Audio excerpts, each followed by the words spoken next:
United States of America, the world's most powerful country, is in the middle of a bitter presidential election campaign. The country votes in November, and the contest between Joe Biden and Donald Trump has been intensive, acrimonious, and divisive. And look what happened to our country. When Donald Trump, the former president, was addressing a rally in Butler, Pennsylvania on the 13th of July on Saturday, there were shots fired towards him.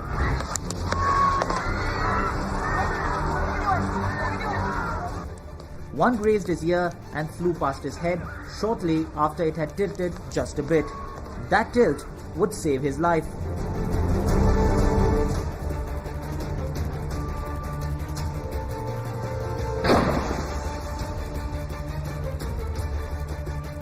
Take a look at what happened.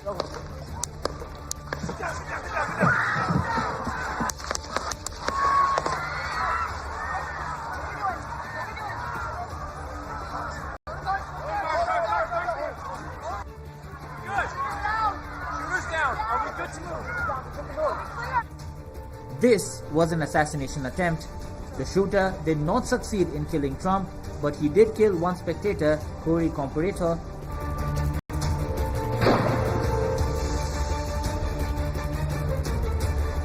We've traveled before throughout our history. Violence has never been the answer. Whether it's with members of Congress of both parties being targeted and shot, or a violent mob attacking the Capitol on January 6th, or a brutal attack on the spouse of former Speaker of the House, Nancy Pelosi, or information and intimidation on election officials, or the kidnapping plot against the sitting governor, or an attempted assassination on Donald Trump. There is no place in America for this kind of violence, or for any violence ever. Period. No exceptions. Political disagreements can never, ever be addressed through violence.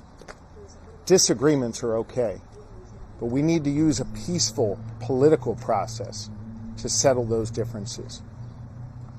This is a moment where all leaders have a responsibility to speak and act with moral clarity, where all leaders need to take down the temperature and rise above the hateful rhetoric that exists in this nation. Along with all Australians, I was shocked by the terrible scenes at former President Trump's campaign event in Pennsylvania. I'm relieved by the news that the former president is safe and doing fine, and I wish him and his family well. Замах на життя Дональда Трампа – жахливий злочин, який можна тільки засуджувати і який демонструє, наскільки серйозні виклики глобально зараз перед демократією. Насильство в жодній формі і ніде абсолютно не повинно взяти гору. Я впевнений, Америка гідно пройде цей виклик. This wasn't just an attack on Donald Trump. This was an attack on a candidate for the presidency of the United States. This was an attack on America. It was an attack on democracy. It was an attack on all the democracies. Donald Trump stood up after he was hit on the ear, which was bleeding. He was surrounded by Secret Service personnel, and one of the most impactful images of this campaign that has left its imprint is Trump waving his fists and shouting "Fight, fight, fight," while being led away to safety. This morning, the investigation is ongoing and continuing to find out what exactly went right and what went wrong after an attempted assassination this weekend in Pennsylvania on former U.S. President Donald Trump while he was speaking at a rally in Butler. Now, it happened around 6 o'clock local time on Saturday. Moments later, the Secret Service quickly huddled, forming a body shield, protecting the former president, issuing a countdown, and then whisking him away. Now, their investigation continues with the FBI trying to find out what went right and was there a missed opportunity when it comes to security lapses. This week, many lawmakers, especially all the Republicans, will be gathering in Milwaukee to make Donald Trump the official nominee on the GOP ticket. President Biden did speak to the former president this weekend, offering his thoughts and support and prayers, as well as many former U.S. presidents, including Bill Clinton and Barack Obama. The Carter Center here in Atlanta also saying this is not democracy. This is not how Americans should be, and they should not fear when they're gathering in a public space when it comes to a political rally. So everybody's certainly on edge as the pressure cooker, the political days count down until November when it comes to when Joe Biden or Donald Trump will be the next American president. Over the next few months, there will be a lot of political ads, rallies, and campaigns throughout the United States, especially in the battleground states, including right here in Georgia. Some of the other key battleground states, or swing states as they're called here, include Wisconsin, Michigan, Pennsylvania, Arizona, Nevada, and to a certain extent, North Carolina.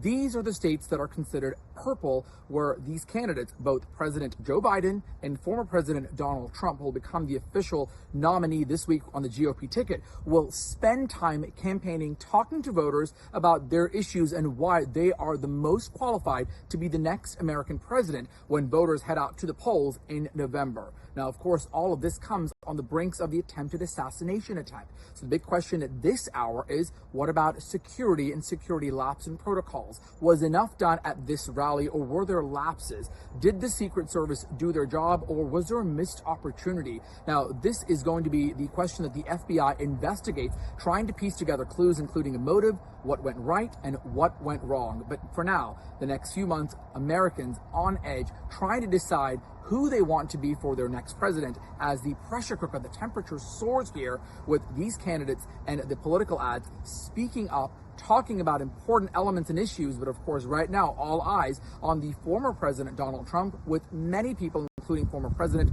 Bill Clinton and Barack Obama, offering their thoughts and supports against Republican nominee Donald Trump. This may well swing the election his way come November. For the last 8 years, President Trump has given everything he has to fight for the people of our country. He didn't need politics, but the country needed him. Did it? Now, prior to running for president, he was one of the most successful businessmen in the world. He had everything anyone could ever want in a life. And yet, instead of choosing the easy path, he chose to endure abuse, slander, and persecution. And he did it because he loves this country. I want all Americans to go and watch the video of a would-be assassin coming a quarter of an inch from taking his life. Consider the lies they told you about Donald Trump, and then look at that photo of him, defiant, fist in the air. When Donald Trump rose to his feet in that Pennsylvania field, all of America stood with him. And what did he call us to do for our country? To fight for America. Even in his most perilous moment, we were on his mind. His instinct was for us, for our country. The wannabe assassin who was neutralized by security personnel was 20-year-old Thomas Matthew Crooks. Many eyewitnesses had spotted him climb up a railing and place himself at the roof of a building outside the security zone at that rally in Butler. Some accounts claim that he was there 20 minutes before he proceeded to shoot. First thing I want to say is that the FBI stands with the people of Butler County in western Pennsylvania, and our hearts go out to the victims of this heinous act which occurred today.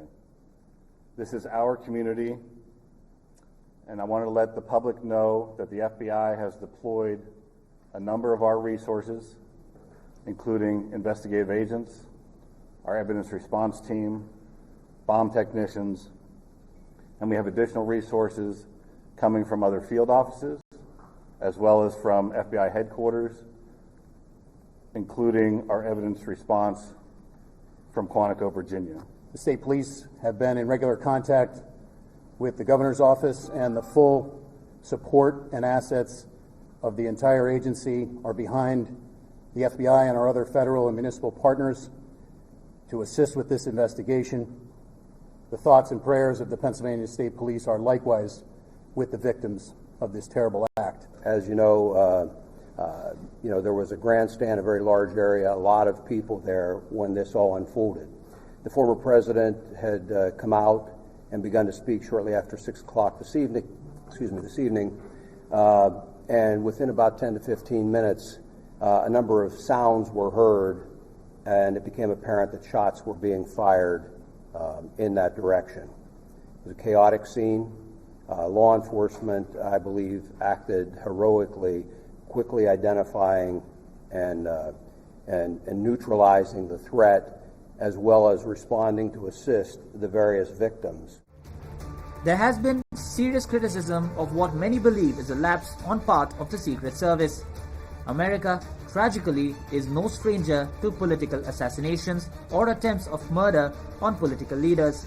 Abraham Lincoln and John F. Kennedy have been presidents who have been victims of assassinations, as was Robert Kennedy, who was the leading candidate for the Democratic nomination in 1968 before he was shot and killed. Ronald Reagan, the former president, has also survived an assassination attempt when he was shot and wounded in 1981. I was deeply shocked, but relieved that President Trump survived the attempt to take his life. But of course, very sad that one of the spectators was killed and others were wounded. It's a very, very sad day for America and frankly for the world. America has seen political violence too often in the past, and several presidents have been assassinated. Others have suffered attempted assassinations. It is a violent country with more guns than there are people. According to reports, Crooks in the Trump assassination attempt was identified as a person of interest at 5:10 p.m. and he fired shots at 6:12 p.m. A full 62 minutes later, at 5:30 p.m., Crooks was spotted with a rangefinder, and at 5:52 p.m. he was spotted on top of a roof by the Secret Service. At 6:02 p.m., Trump took stage, and at 6:12 p.m., Crooks fired his shots. 11 seconds after the first shot, Secret Service snipers had Crooks on their radar, and 15 seconds later, they shot him. Reports suggested that Crooks was a registered Republican, but someone who also donated to the Democrats. However, the motivations of the assassination attempt are still unclear. Last night, I spoke with Donald Trump. I'm sincerely grateful that he's doing well and recovering, and we had a short but good conversation. Jill and I are keeping him and his family in our prayers. We also extend our deepest condolences to the family of the victim who was killed. He was a father. He was protecting his family from the bullets that were being fired, and he lost his life. God love him. The FBI is leading this investigation, which is still in its early stages. We don't yet have any information about the motive of the shooter. We know who he is.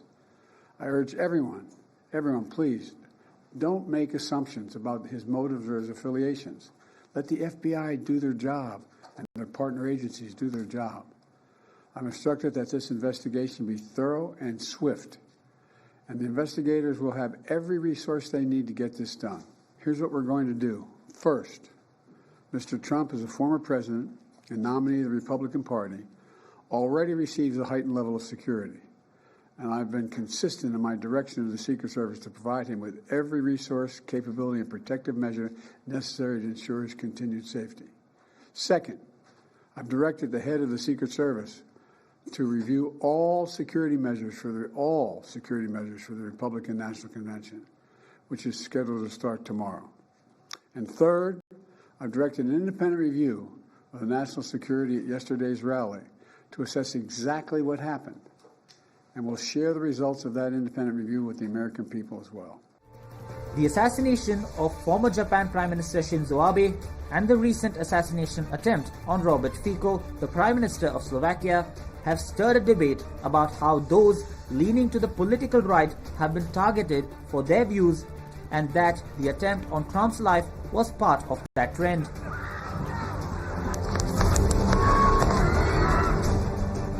There are others who have said that this is an outcome of a horrible campaign of vilification that was aimed at demonizing Trump. However, there has been condemnation from all sides of the spectrum following what happened.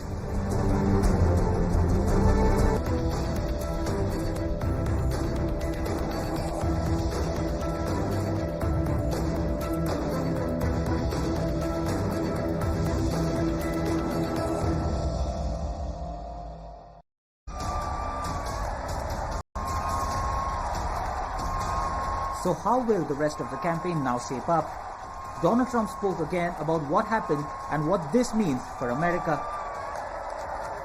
When I heard a loud whizzing sound and felt something hit me really, really hard on my right ear, I said to myself, wow, what was that? It can only be a bullet. And moved my right hand to my ear, brought it down. My hand was covered with blood, just absolutely blood all over the place. I immediately knew it was very serious, that we were under attack, and in one movement proceeded to drop to the ground. Bullets were continuing to fly as very brave Secret Service agents rushed to the stage, and they really did. They rushed to the stage. These are great people at great risk, I will tell you, and pounced on top of me so that I would be protected.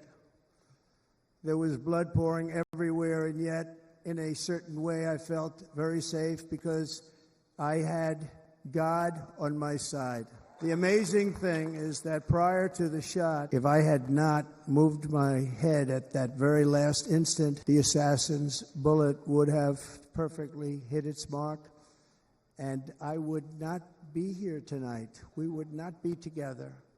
On Monday, a major ruling was handed down from a highly respected federal judge in Florida, Eileen Cannon, finding that the prosecutor and the fake documents case against me were totally unconstitutional, and the entire case was thrown out of court. With all of that publicity, thrown out of court. If Democrats want to unify our country, they should drop these partisan witch hunts, which I have been going through for approximately 8 years. And they should do that without delay and allow an election to proceed that is worthy of our people. We're going to win it anyway. As Americans, we are bound together by a single fate and a shared destiny. We rise together or we fall apart. I am running to be president for all of America, not half of America, because there is no victory in winning for half of America. So tonight, with faith and devotion, I proudly accept your nomination for President of the United States. Thank you. Times Now also spoke to two eyewitnesses, one a Democrat and the other a Trump supporter, who were at Butler and saw what transpired. The fluid started spraying out, and then the machine boom came down. And then, the next thing we noticed simultaneously was Trump, going down to the ground. Secret Service all jumped on top of him. And yeah, we were in shock. We got down because we didn't know how many shooters there were or what they were shooting at. Didn't know if there was going to be more gunfire. And then as soon as the gunfire had stopped, I went and got to a little bit safer of a position outside of the fence line. I hopped over the fence and I took cover under a police car. Must have been a shattering experience. And Johnny, what did you see? Why don't you share with our viewers? Because I've seen the video that you put out. Absolutely. It remains to be seen how this impacts the US elections. The attempt and Trump's survival have galvanized his supporters. Was enough! And I said, let Trumpomania run wild, brother! Let Trumpomania rule again! Let Trumpomania make America great again! It promises to be an interesting few months before America votes for its next president.